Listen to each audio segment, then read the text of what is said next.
Hello everyone and welcome. In this video I'm going to walk you through how to remove members from a community.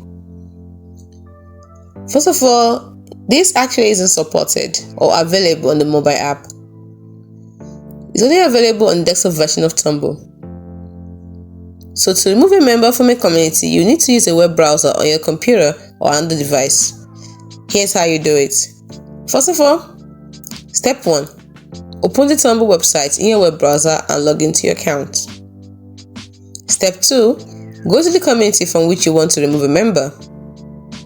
Step 3. Click on the 3 dots at the top right corner of the community page. Step 4. Select Manage Community from the drop-down menu. Step 5.